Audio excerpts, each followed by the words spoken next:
Hola, hola, ¿cómo están? Buenas tardes, ¿cómo les va? Bienvenidos y bienvenidas, como siempre, a este espacio de los lunes de la llave Psi. Hoy una jornada especial, tanto por el clima como por el feriado, así que por ahí qué mejor oportunidad para poder compartir estas experiencias que nos traen por acá, este espacio de multiplicidad, de discernimiento, esta invitación justamente a poder repensarnos. Hoy nos toca la sección de mitos, de los grandes mitos, siempre por supuesto con esta mirada de entrecruzamiento entre distintas cuestiones, entre distintos mitos, que un mito se va metiendo como dentro del otro, además de por supuesto la relación que suelo hacer con la psicología, con la filosofía, bueno, con un montón de otros campos. Un poco se trata de esto, de ir relacionando todo con todo. Bueno, desde ya la invitación habitual a que por cualquiera de los medios, YouTube, Facebook o TikTok, se animen a participar. Esto es a compartir, preguntar, cuestionar, debatir, proponer también algún otro tema que a ustedes les resulte de interés o alguna otra sección. Ya saben, esa es la invitación habitual. Y por supuesto que también se suscriban, sobre todo al canal, como para que les pueda llegar la notificación de todas estas jornadas. Y hola Javier, bienvenido, y que se animen a ir participando. Bueno, hoy vamos a hablar de este mito, que es el segundo junto con el que ya hemos visto, y si no lo han visto, vayan al historial de videos y busquen el de Hermafrodito, que va a abordar esta cuestión de la sexualidad. Aquel entonces tenía que ver con la intersexualidad, este va a tener que ver con la transexualidad, entre otras cuestiones también que ya vamos a ir viendo. Bueno, hay un montón de gente ahí en TikTok que se ha unido, a ver si puedo ir saludando a todos: Cookie, Silvia, Liliana, no me quiero olvidar de nadie, Woods, Anemix, José, Sweet 27, Chanchu, bueno, Paola, La Morochita, bienvenidos. Y por supuesto que se animen, ya lo vuelvo a decir por tercera vez. Preguntas, dudas, comentarios. Bueno, Lacan apelaba a esta figura, la figura de Tiresias, en dos instancias en su seminario Los Cuatro Conceptos Fundamentales del Psicoanálisis, que van a marcar claramente, ¿por qué lo traigo? Porque van a marcar claramente los dos aspectos sobre los cuales se va a entrecruzar el mito, este mito en particular, con el psicoanálisis. Él dijo entonces que no alcanza con que el analista sirva de soporte a la función de Tiresias, que ya vamos a ver cuál es, sino que también es preciso que tenga tetas, así al estilo Lacan, así de controversial y directo. Y ahora voy a explicar por qué dijo esto. Es decir, por un lado, nos está hablando de el sostén que, o mejor dicho, de una posición de saber no sabido que se deposita justamente en el analista, y por el otro esa ilusión de completitud que el analizado le transfiere al analista.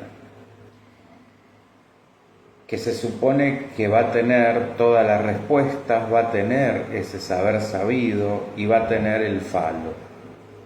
Acuérdense que cuando yo digo el falo no me refiero concretamente al órgano masculino literal, sino a esa premisa universal, esa creencia infantil de que todos tienen falo, varón y mujer, y justamente lo que sucede cuando el niño comprueba la diferencia anatómica, es decir, el falo a nivel simbólico. Pero para explicar, ahora sí me voy a meter concretamente en el mito. ¿De dónde parte esto? Bueno, se nos cuenta que Tiresias fue el adivino más poderoso, representado como el oráculo de Apolo. Y esto va a suceder, vamos a deslizar acá que me lo está pidiendo TikTok para ver comentarios.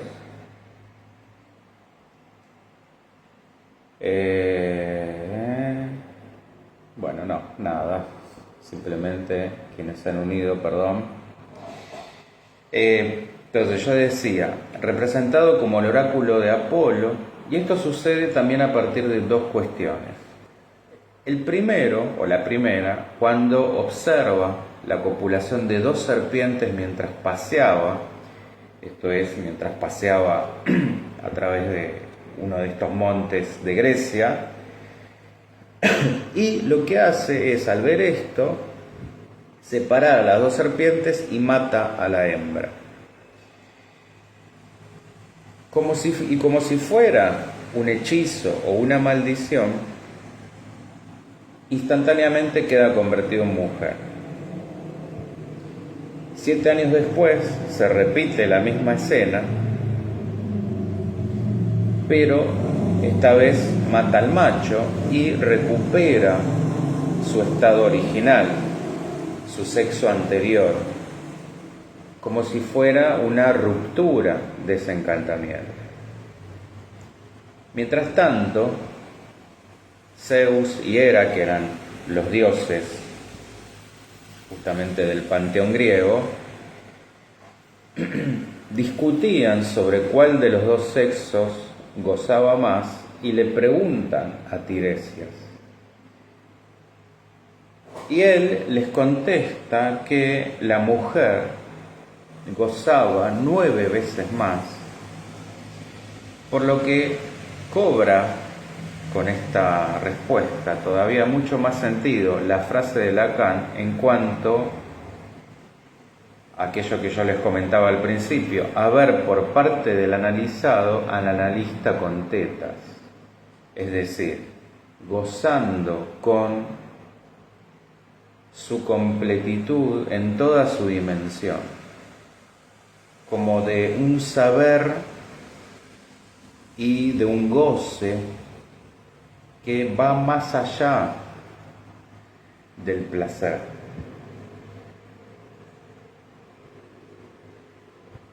Y a Tiresias justamente lo colocan en el lugar de ese saber completo y del goce todo,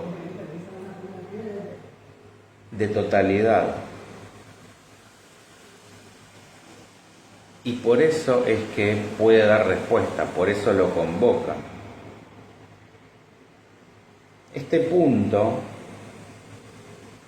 lo podemos ligar a, en una situación analítica me refiero, en una terapia o en el consultorio, a la esperada interpretación por parte del analista, pero donde justamente más que nunca o mucho menos que una respuesta, que esto no va a ser posible, por lo menos una respuesta certera y cerrada y definitiva, mucho menos la esperada. En realidad lo que se produce es un incierto, una apertura Y una cosa es que cuando se establece la transferencia, lo que llamamos la transferencia en el análisis, que justamente cuando el analista se pone como esa suerte de traje ilusorio del saber y del poder, que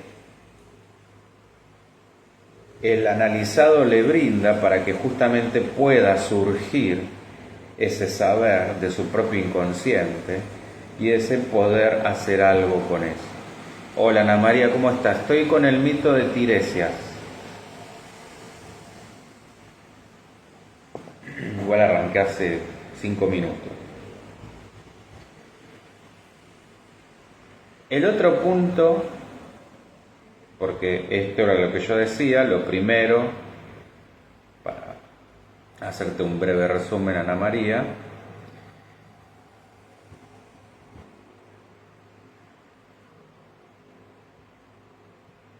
en cuanto a la parte de esta suerte de, vamos a decir, castigo, a partir de la escena que Tiresias observa o con la que se encuentra, y el otro punto va a ser el de la sexualidad. O sea, relacionado al primero tenemos esta cuestión del saberlo todo y del gozarlo todo, y este otro punto va a ser el de la sexualidad, donde Lacan nos habla de fórmulas de sexuación y no de una fórmula. Esto es muy importante, en el sentido de que él lo que va a decir, no existe un programa, no hay un código, desnaturaliza la biología por la intermediación del lenguaje. Estamos mediados por el lenguaje, a diferencia de los animales y las plantas. Él nos habla de posicionamientos en cuanto a lo masculino y lo femenino. Y una de sus frases más célebres y también más polémicas, como fue la primera que mencioné, esta también, y difíciles de comprender, él va a decir: no hay relación sexual. ¿A qué se refiere con esto? Todo esto obviamente no lo tenemos que tomar en sentido literal, sino justamente para poder desmenuzarlo, para poder entender qué hay atrás de este tipo de afirmaciones. Cuando él dice que no hay relación sexual, nos va a explicar que somos seres del deseo y no del instinto, como sucede en la naturaleza. Esto va a ser una relación que intenta, pero que no se puede escribir. Es un discurso interrumpido. ¿Qué quiero decir con esto? El objeto sexual para el psicoanálisis, concretamente, siempre va a ser fallado, siempre es incompleto. Está lejos de ser un encastre perfecto, un encastre natural perfecto. Por eso el ser humano es, en este sentido, antinatural. Y no hay complementariedad entre los sexos. Cualquier cosa, ustedes ya saben, me interrumpen, si por ahí se hace demasiado complicado.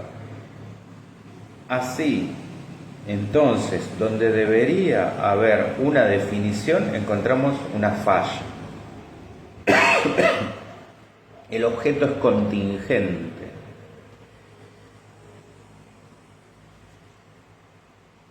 No una cosa fija y ya establecida a priori, como sucede en la naturaleza. Y con esto, con esta contingencia, nos abre a la singularidad de cada sujeto y lo inesperado, esta es la palabra importante acá, lo inesperado por fuera de toda programación determinista biológica. ¿Se entiende? Esto es clave, como dije, para entender por qué fracasan todos esos intentos de vinculación donde el otro debe supuestamente venir a llenar algo de lo que se carece. Y esto está originado, una vez más, en el mito de las almas gemelas, sobre el que he hablado ya un montón de veces en todos los mitos y puntualmente en la charla sobre mi libro Ecos de un viaje de amor en el tiempo. Contingencia, que es, dicen Amar. Bueno, justamente esto, lo inesperado, lo que yo decía, lo que deja la cuestión abierta a la incertidumbre, lo que no está establecido. Esto es lo que puede ser contingente. Lo singular, lo propio de cada sujeto en particular.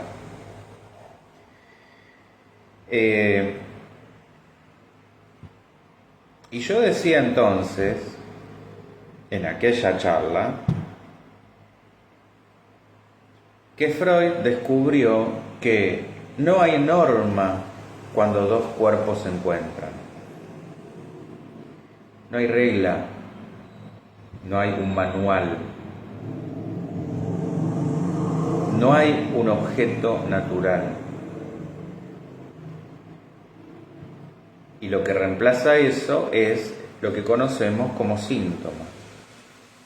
El síntoma representa lo que no se dice, es el lenguaje del cuerpo que hay que saber escuchar. Por eso el cuerpo nos habla. Podemos decir muchas cosas respecto a las elecciones amorosas, pero el amor siempre es algo que no podemos terminar de abarcar.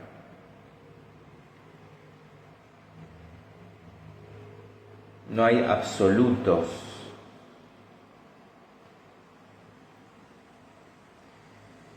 Por eso es tan complejo y no se lo puede definir ni controlar.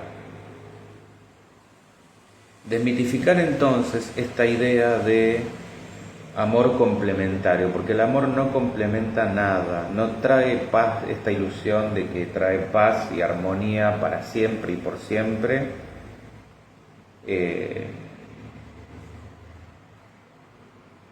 Esto de felices y comeremos perdices, de hecho, no sería sano aquello donde no se mueve nada ni pasa nada. El amor es el desencuentro de dos seres irremediablemente distintos. Y con esto, ojo, no digo el otro extremo del conflicto permanente, que conocemos como las relaciones tóxicas, sino una tensión equilibrada, ni muy ni tan. Atravesar las incomodidades, las charlas incómodas, los momentos de desacuerdo, de desencuentro y quedarse. Esto es lo complejo.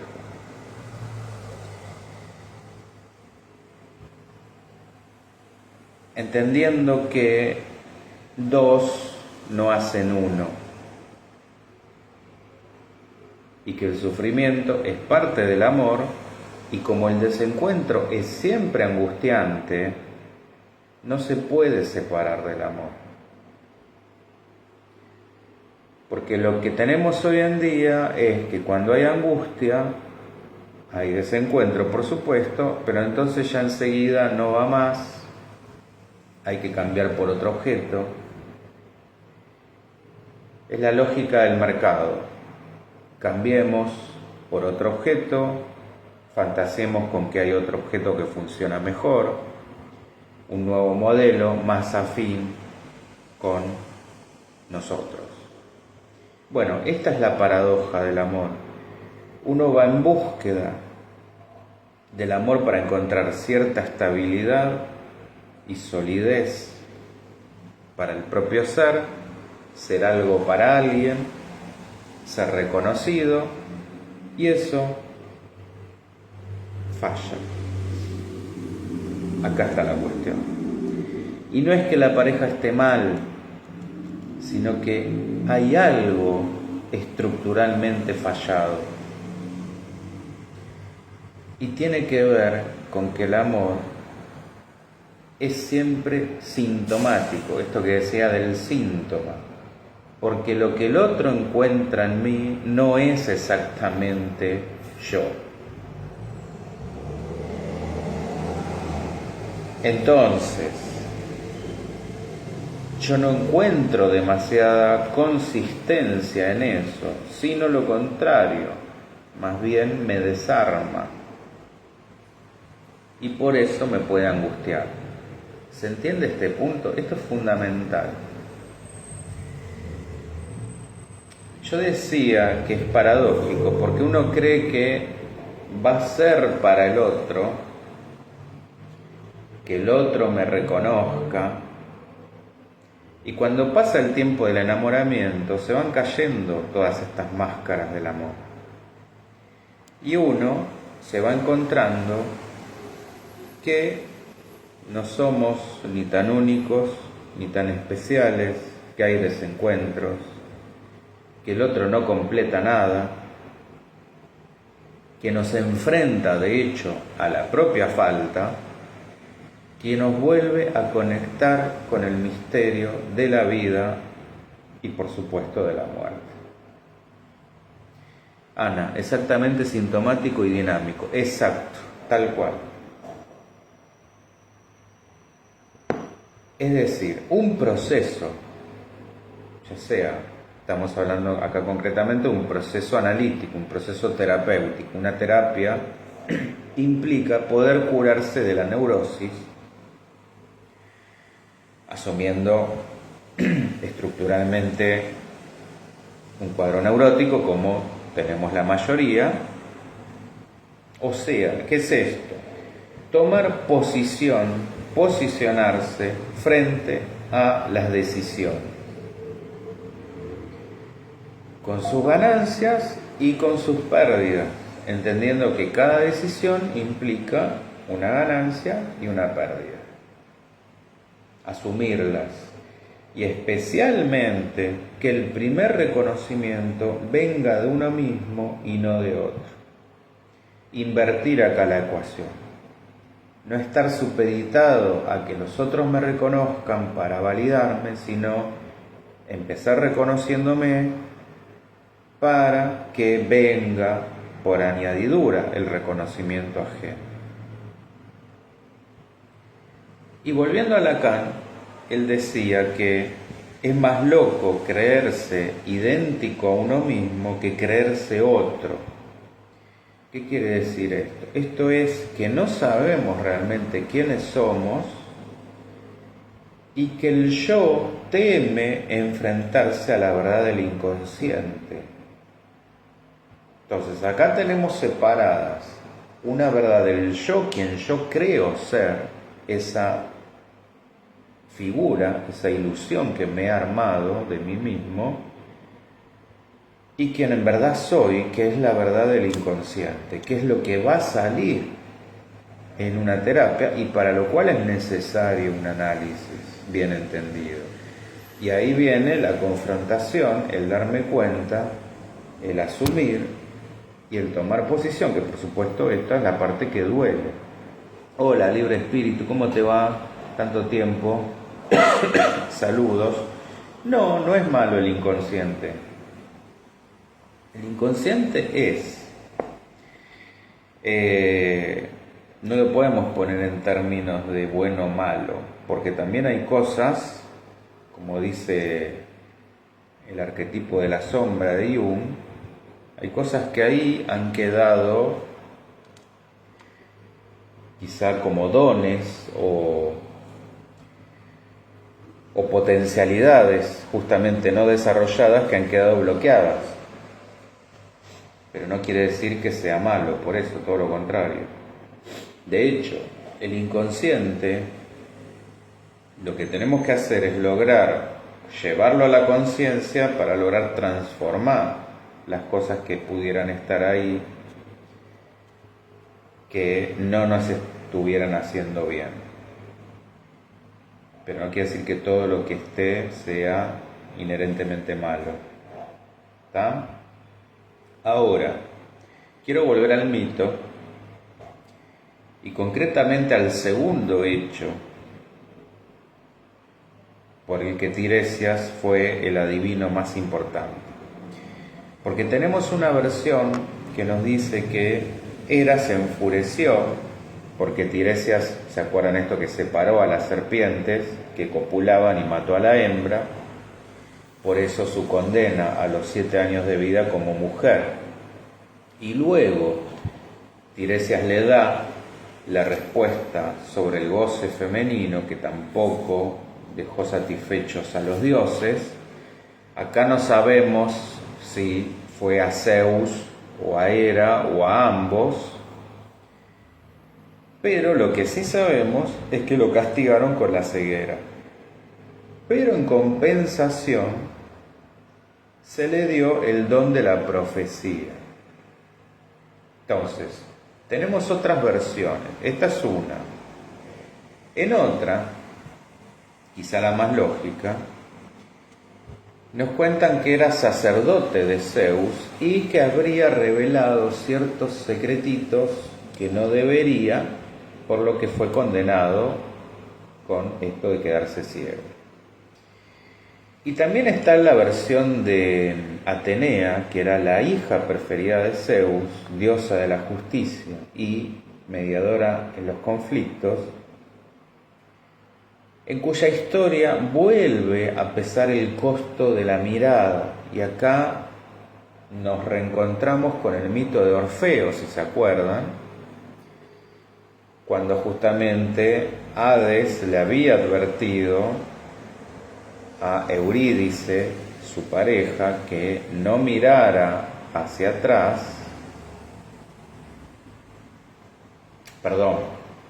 a Orfeo, que no mirara hacia atrás si quería recuperar a Eurídice, y él lo hace, con lo cual la condena a la muerte. Yo soy psíquico y me dice que ellos me hicieron mal y porque yo no puedo atacarlos y a mí no me gusta ser malo. Ahí no te entendí, me perdí. ¿Quiénes te hicieron mal?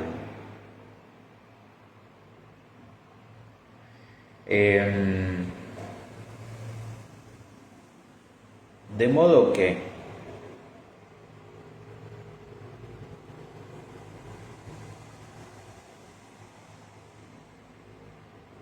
en esta versión, donde estaba yo diciendo, vuelve a pesar el costo de la mirada, ¿qué pasa acá? Tiresias la ve a Hera bañándose, y la consecuencia de haber observado esa desnudez es la ceguera. Atenea, perdón, no a Hera, en esta versión, de manera que Atenea le echa agua en los ojos y la madre de Tiresias le pide que le devuelva la vista, pero no puede y le da un bastón. Sea como sea, aparece este punto de la mirada, como yo decía, con el mito de Orfeo, en el sentido de que lo que no debía verse y se vio aquella vez pagado con la muerte y esta vez con la ceguera, pero que nos muestra una vez más una mirada que puede ser fulminante, que puede ser mortífera o cuanto menos muy peligrosa, devoradora como el deseo femenino si no está la mediación paterna.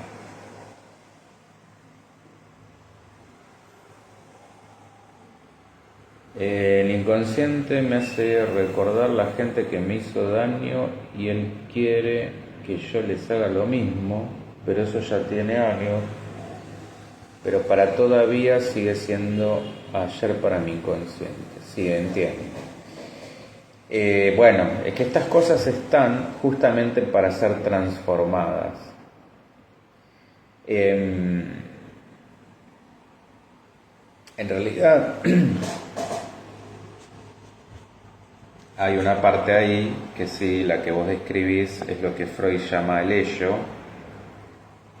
que va a querer como este impulso primitivo de venganza, pero justamente eso está ahí para poder ser observado, detectado, para que lo puedas ver y lo puedas integrar, es decir, lo puedas transformar ese deseo de venganza en algo justamente mucho más saludable.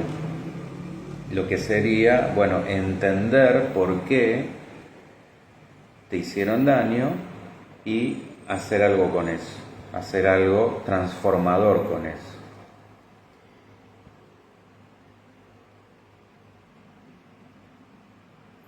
Exacto, sí, bueno, ahí está, vos lo estás diciendo. Pero justamente esto es, el perdón no es, como muchas veces se lo ha distorsionado, con simplemente, bueno, olvido y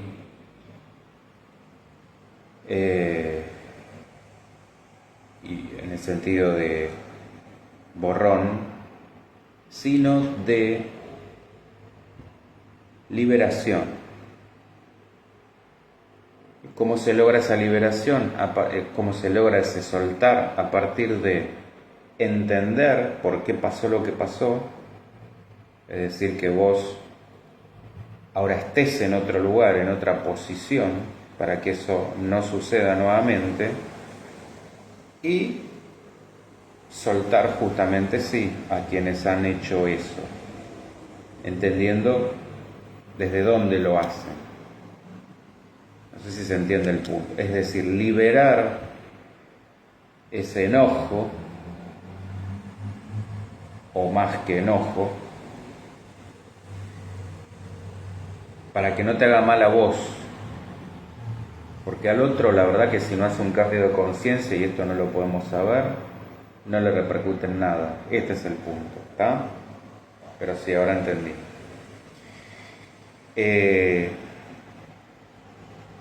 De hecho, lo interesante que decía Lacan es que Tiresias debería ser reconocido como el patrono de los analistas.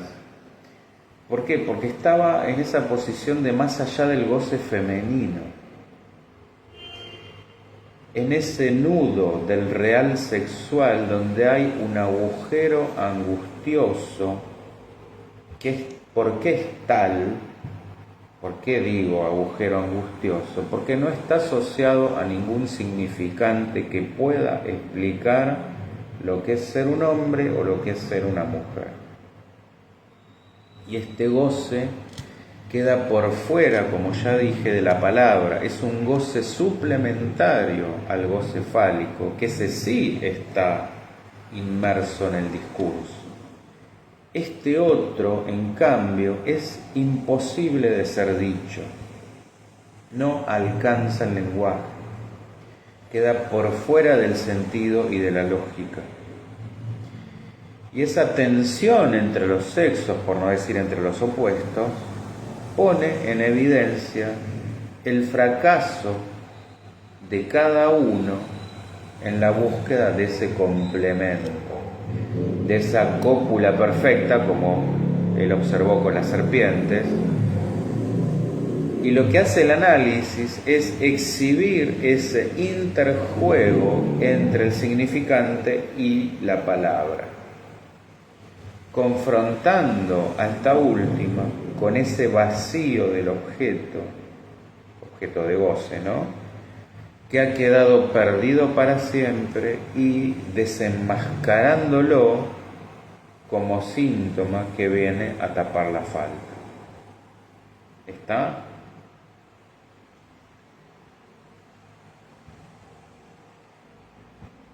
Y ya me fastidié de él, aceleró mis emociones, ansiedad y tristeza y miedo y con eso me ataca. Bueno, pero cuando pasa esto, justamente lo que yo decía, todos estos síntomas están por algo. Cuando esto sucede es porque nos está mostrando, es como lo que veíamos la semana pasada con las dimensiones de la sombra. Cuando esto sucede, son las pistas que nos da el cuerpo para trabajar esos aspectos, porque todavía hay cuestiones ahí que transformar. Estos son como la manera, los parámetros de ir viendo si todavía quedan cuestiones justamente para seguir trabajando.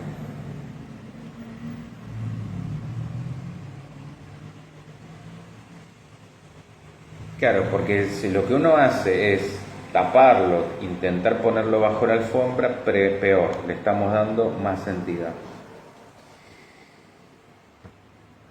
Ahora, me quiero detener un poquito en refrescar lo de significante y significado, por ahí aclararlo. En la teoría psicoanalítica de Lacan, el significante es un signo que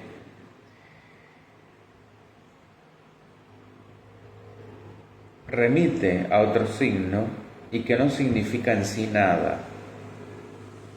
El signo se puede definir como lo que entendemos como la representación de la realidad. Es decir, el significante es lo que representa a un sujeto para otro significante. O sea, que el significado va a ser el concepto, esa idea o referencia mental que justamente transmitimos mediante el lenguaje. Y el significante es la huella o el correlato mental que asocia ese concepto con un sonido. Por ende, es signo de una ausencia. Por esto Lacan va a puntualizar no en el signo, sino en la cadena significante, que es la que va a crear un efecto de sentido. Es decir, el significado se esconde bajo el significante y es otro vínculo que queda indeterminado, por demás incierto. No tenemos que reducir, por ende, el lenguaje a un sistema de signos, como nos diría un lingüista, sino a una cadena de significantes, como dice Lacan. De manera que esta discordia entre el significante y el goce quiere decir que no hay un saber sobre ese goce ni programa establecido hacia el otro sexo, porque la sexualidad perfora lo real. Por eso algunas prácticas utilizan la sexualidad como un camino espiritual. ¿Está? Y ya que estamos en ese terreno, también me quiero detener brevemente en la cuestión transexual, que es todo un aspecto por demás interesante para analizar en este contexto de la antigua Grecia. Primero quiero diferenciar lo que es la posición trans de la intersexual, donde hasta ahora, aunque por fortuna está empezando a cambiar un poco en algunos lugares, pero hasta ahora seguían siendo muchas veces los padres o los médicos quienes decidían uno u otro sexo y dejaban para después al sujeto, qué hacer con esa decisión. La transexualidad implica una decisión del sujeto sobre intervenir su fisiología. Es decir, en un caso estamos hablando de diferenciación sexual y en el otro de identidad de género. Pero, cualquiera sea el caso, lo que siempre va a atravesar acá es la cuestión del deseo y el tipo de goce donde nos posicionamos para intentar satisfacerlo. También me ataca cuando estoy con mi pareja, revive mis recuerdos malos, como si me quisiera hacer pelear, y revive esos malos momentos que no me gustan y cuando... Bueno, sí, es que, a ver, todos tenemos estas dos vertientes. La vertiente me refiero, Freud hablaba de una energía que pulsiona o que empuja hacia la vida y otra que empuja hacia la muerte. Pero no hay que demonizar ni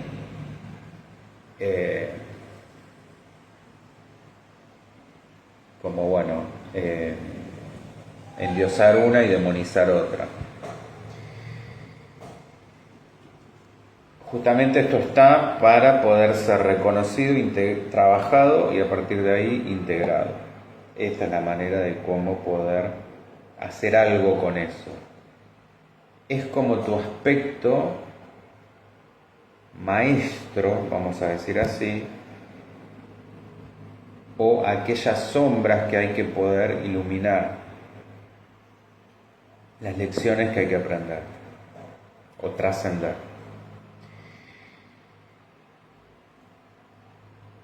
Y la ambigüedad de la que parte la historia de este mito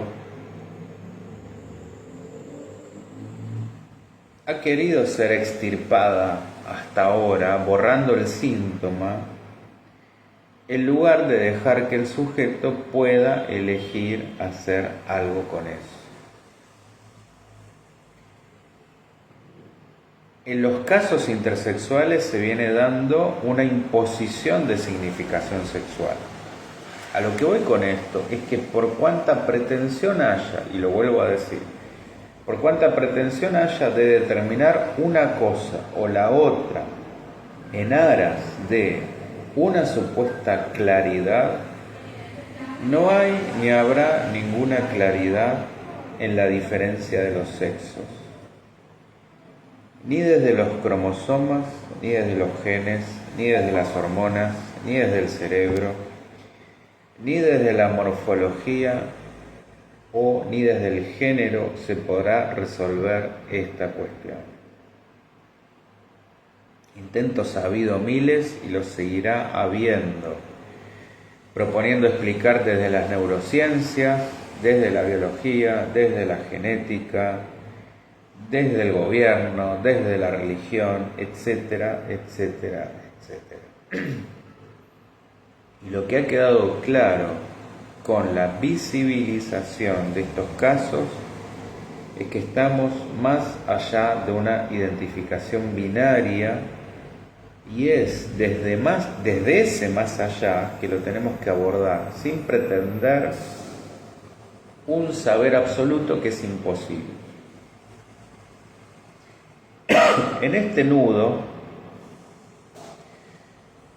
confluyen una sexuación imaginaria, que esto se relaciona con la identidad, es decir, cómo cada uno se autopercibe, una simbólica, con la nominación y la afiliación, esto quiere decir cómo cada uno se nombra, se identifica y enfrenta sus conflictos,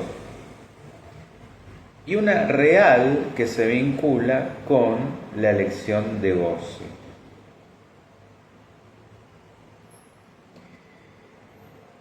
Yo decía hace un rato que lo interesante de analizar estos mitos griegos, en particular estos que hacen al goce femenino, es que no antagonizan hombre y mujer, no los pone en una cuestión de rivalidad, sino que el hombre puede obtener un plus de ese reconocimiento femenino, esto que le decía a Libre Espíritu, la integración. Es decir, entendiendo la fuerza y la virilidad cuando el guerrero acepta dentro de sí su parte femenina. Y para esto tenemos que ir a la figura de Aquiles, que fue el héroe más valiente, y no solo por su bravura, sino por haber sentido miedo y también por haber llorado. Es decir, en una sola figura se conjugaba esta parte tradicionalmente asociada a lo masculino, la valentía del guerrero, pero también los aspectos más sensibles, como justamente el poder llorar y tener miedo. En todos estos nudos de tres, como vemos, queda ese sabor de inalcanzable como es el deseo mismo. Y el amor lo complica todavía más, porque en el amor se combinan el deseo y el goce. De manera que cada vez nos alejamos más de esa ilusión de quien nos complemente, como si fuera esto una operación matemática. Yo les decía, 1 más 1 en el terreno de la pareja no hace. Justamente ahí es donde la cuenta que queremos hacer es como si fuera 1 más 1, 1. Y no. Y tampoco 1 más 1 es 2. Yo les diría que a lo sumo es 1 más 1 y un 1 y medio, vamos a decir. La lógica de los opuestos complementarios es más vieja que el mundo mismo.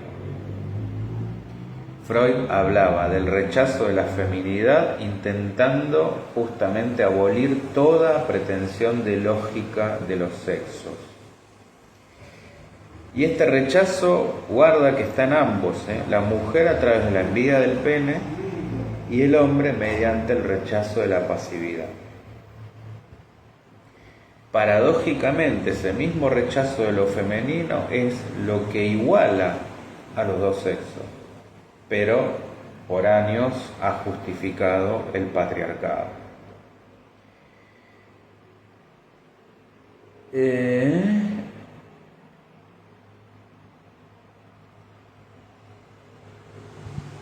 70 hombre, 30 esencia de mujer, quiero equilibrar, pero siento como si me quisiera hacer gay y no me gusta sentirme así. No, para nada. No tiene nada que ver con hacerte gay. Que puedas lograr ese 50-50 es lo que veíamos en Aquiles, lo que Jung, que ahora igual lo iba a mencionar, se refiere como el ánima y el animus, es decir, incorporar, en el caso de quien tenga un componente más masculino, lo femenino y viceversa. Pero no tiene nada que ver con la elección de objeto. Se trata de alcanzar justamente ese matrimonio alquímico, estas son las verdaderas almas gemelas, en uno mismo. Un equilibrio entre los aspectos masculinos y femeninos. Esto te va a hacer una persona más integrada, que no tiene nada que ver con la identidad sexual. Es decir, esto que yo estaba diciendo de lo de Freud, él decía que lo femenino queda excluido, como ese gran continente negro al que hacía referencia, como un enigma. Y el punto es que no toleramos la contradicción. Esto que le decía recién también al Libre Espíritu. De hecho, sabemos que el inconsciente opera de esa misma manera, no tolera la contradicción. Por lo que, si vamos al caso, hasta podríamos creer que el inconsciente también ignora la diferencia. de los sexos, como si con esto nos confirmara un origen de verdadera completitud, incluso biológica, como decía el mito de las almas gemelas, a la que anhela volver. Pero también está la dimensión patológica de quien pretende anular a la fuerza, en una pretensión omnipotente, la diferencia, como queriendo forzar ese ideal de la androginia platónica. Ellos se acuerdan que arrancaba la charla con esta idea de el saberlo todo. Bueno, esto sería la pretensión del sexo todo o del goce todo, más allá de toda autopercepción. Es decir, la identidad estaría puesta acá en un no límite, una suerte de delirio de completitud. Y ahí se nos esconde el narcisismo y la idea de burlar a la muerte, interviniendo el cuerpo hasta vencer a la propia naturaleza o al mismo creador. Ana María, qué buena esa definición de que pretendemos hacer la suma de 1 más 1 igual a 1. Claro, porque es esta idea de la fusión, el otro me viene a completar. Ahí ya estamos partiendo de una contradicción. Es decir, por un lado estamos como uno está reconociendo que no es un 1, sino que es un 0, algo, y que el otro vendría como a llenar eso que me falta para que seamos una sola cosa. Bueno, como yo dije antes, esto es una falla. Nos damos cuenta que está destinado al fracaso. Y tampoco entender que somos un uno, porque estaríamos asumiendo que somos completos, y la verdad es que no lo somos. Pero que el otro tampoco viene a completar nada, porque también está incompleto. Acá está la cuestión.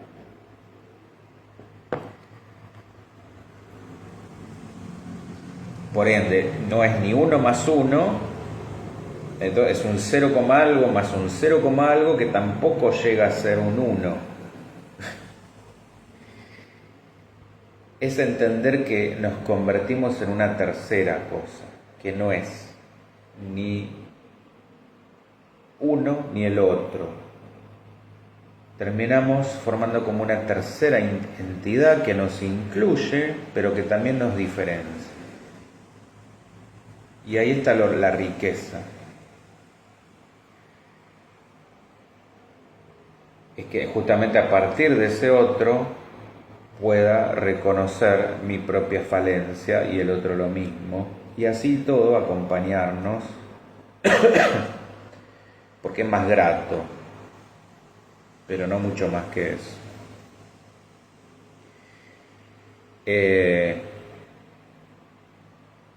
Entonces, como estamos viendo, no se trata de si llevar pene o vagina. La diferencia no pasa solo por ahí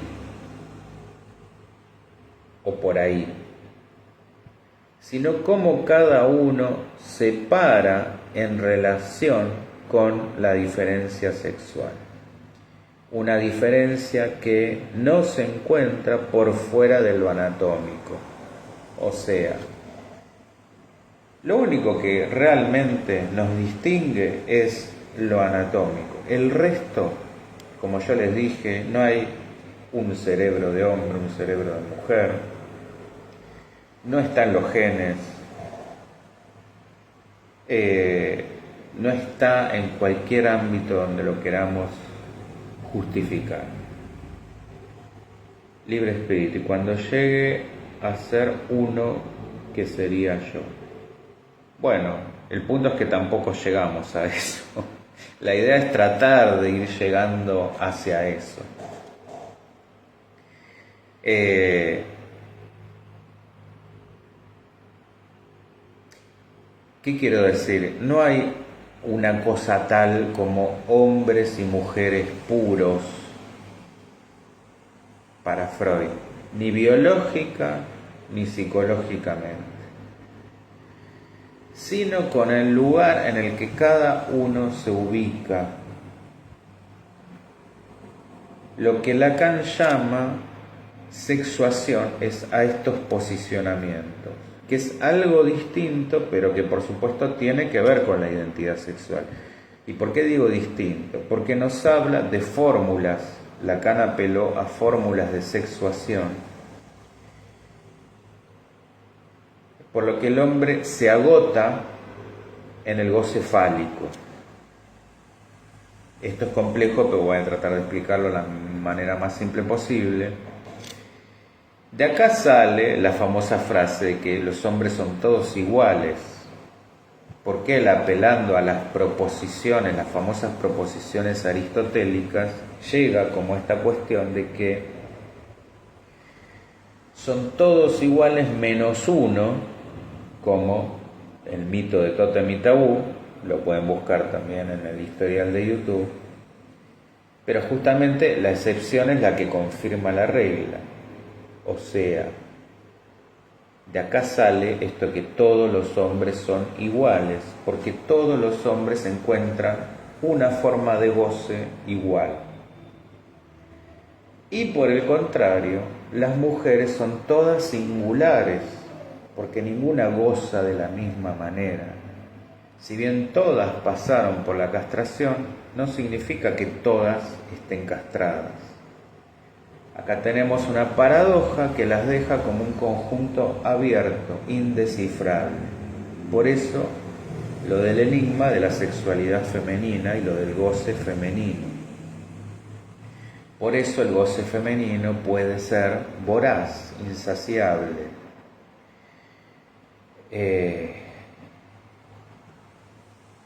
no medible, no cuantificable.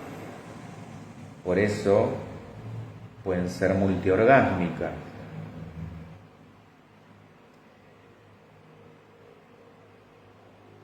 El inconsciente actúa como niño chiquito y bien fastidioso y no deja avanzar, quiere hacer la vida difícil, pero esta vida la siento sencilla y hermosa y digo gracias porque tocó. Bueno, ahí estás haciendo justamente una transformación, una alquimia. Pero de vuelta, el inconsciente es como esa parte que está ahí para justamente ayudarnos a crecer, a evolucionar. Por eso no hay que demonizarla. Es como también, pensémoslo así, porque hay otros terrenos donde se dice que es cuando Satán metió la cola. La función, porque ahí es donde entendemos cuál es el sentido, por ejemplo, de un Satán. En el sentido literal, esto de adversario. La función es justamente, bueno, y de hecho, si vamos si se acuerdan, cuando vimos la charla del demiurgo, era como esta función de adversario, de juez, o de quien venía a denunciar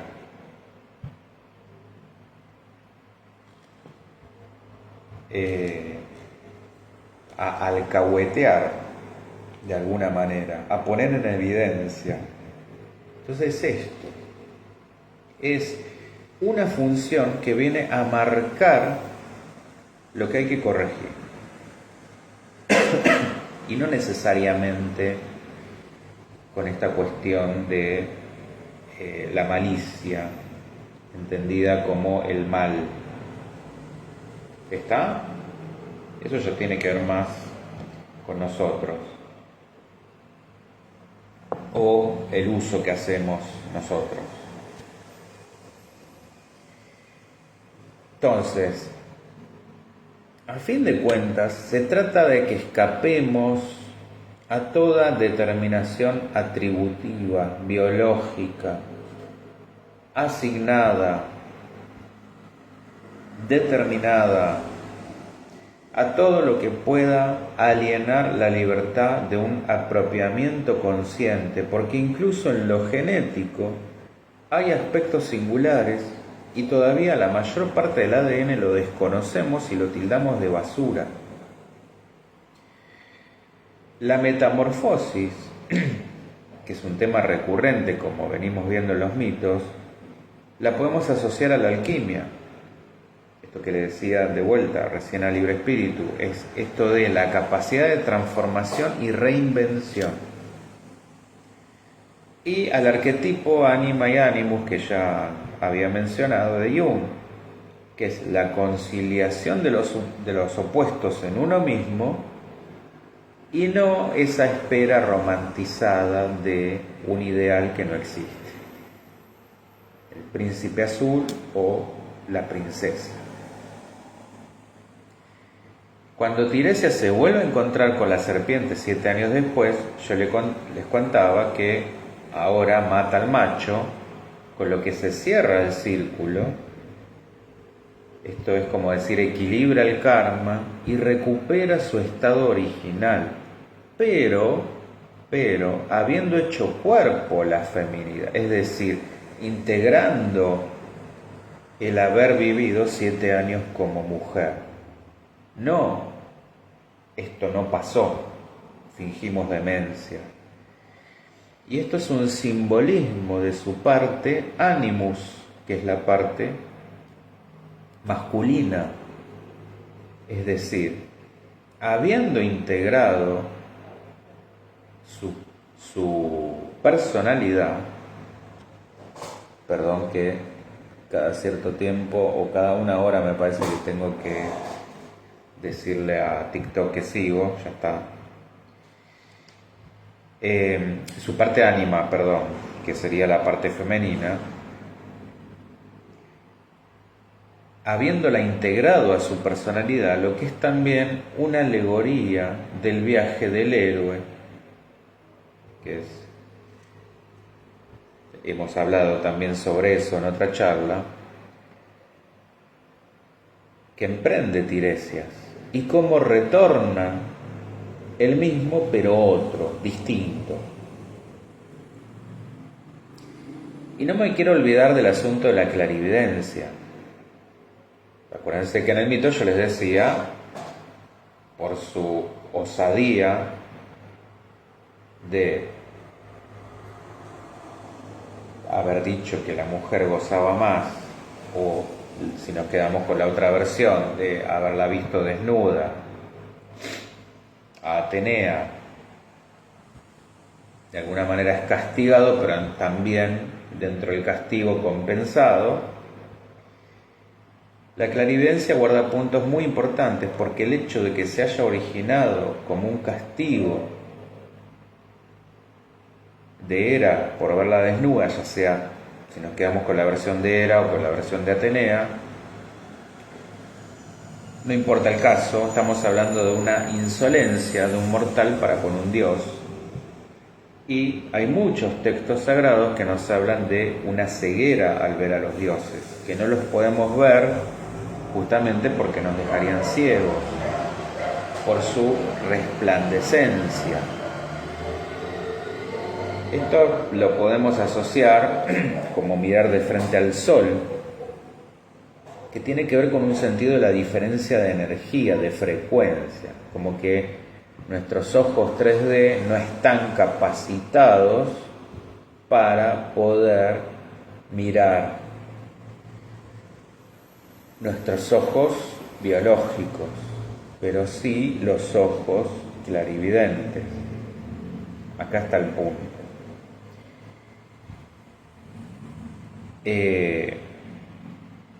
Pero aparte, esta cuestión de que no se puede, no corresponde a un mortal. Y esto que sería ver más allá de lo evidente. La otra hipótesis que se me ocurre es también la de esta respuesta, lo que yo les decía respecto al goce, donde uno de los dos, ya sea Zeus o Hera, tenemos distintas versiones ahí, porque pudo haberse quedado enfurecido Zeus por decir, bueno, ¿cómo es que el hombre goza menos castigado? O era haberse sentido también de alguna manera humillada y castigado, pero donde pareciera haber que uno castiga y el otro de alguna manera compensa, como Dios bueno, Dios malo, como las dos caras también acá. Pero ¿qué pasa? A partir de ese castigo se vuelve uno de los profetas más precisos. ¿Por qué? Porque anticipa las hazañas de Hércules y ni más ni menos que el destino de Edipo, mito sobre el que ya he hablado y uno de los más importantes que toma Freud. Y también aconseja a Ulises en su viaje al Hades para poder volver y predice el final de Narciso, otro de los grandes mitos que toma Freud. Y otra arista no tan conocida y no menos importante fue la longevidad de Tiresias, que vivió nada más y nada menos que 175 años. ¿Por qué? Porque era hijo de una madre ninfa, como suele suceder en estos casos. Tenemos, por un lado, un padre o una madre mortal, y por otro lado, la parte más sobrenatural. Y esta ninfa, de hecho, era muy amiga de Hera, lo que de alguna manera acentúa su sabiduría.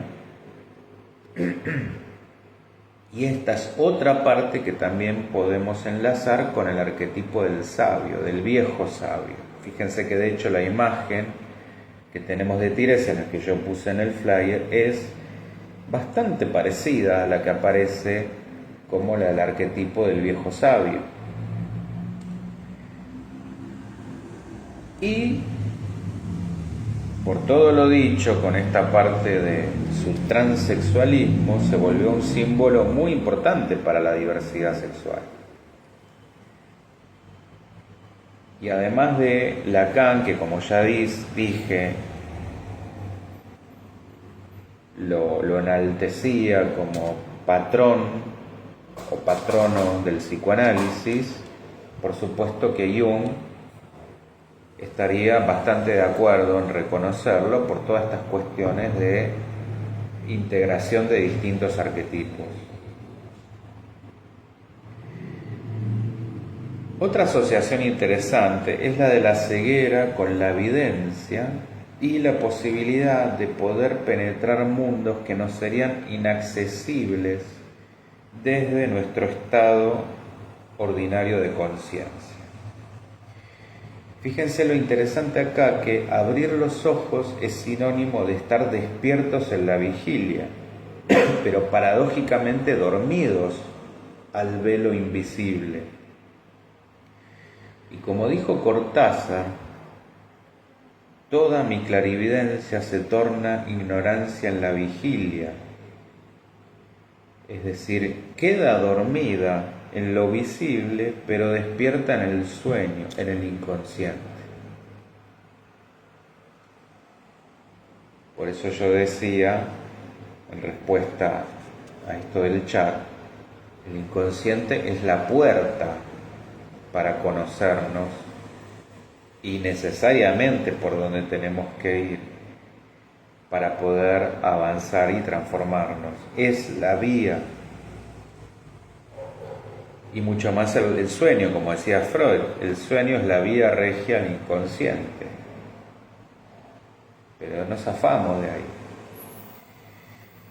En conclusión, Tiresias nos viene a mostrar la ambigüedad en su máxima medida.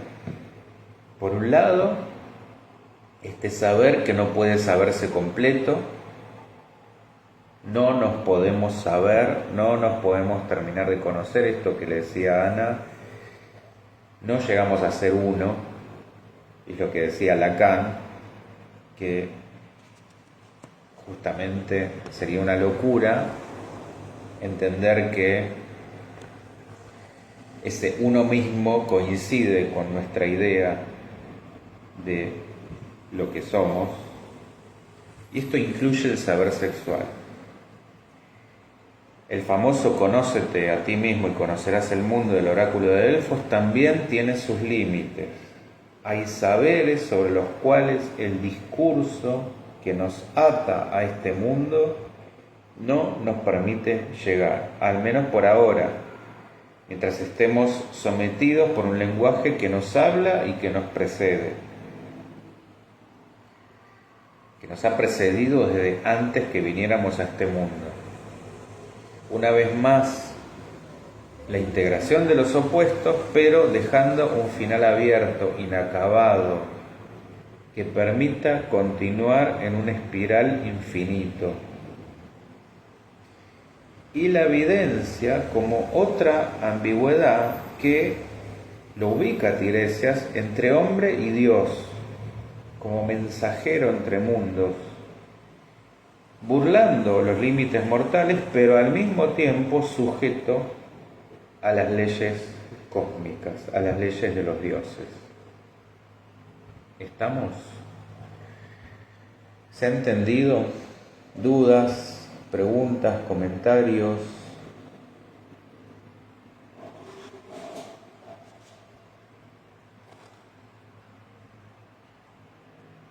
¿Estamos bien?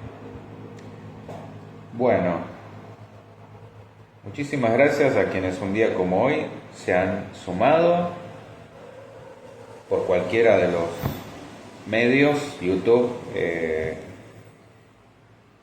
Facebook y TikTok. Ha sido un placer como siempre y nos estaremos volviendo a reencontrar la semana que viene en el horario habitual a las 19 con otro tema. ¿Está? Muchísimas gracias y nos volvemos a reencontrar. Chau, chau.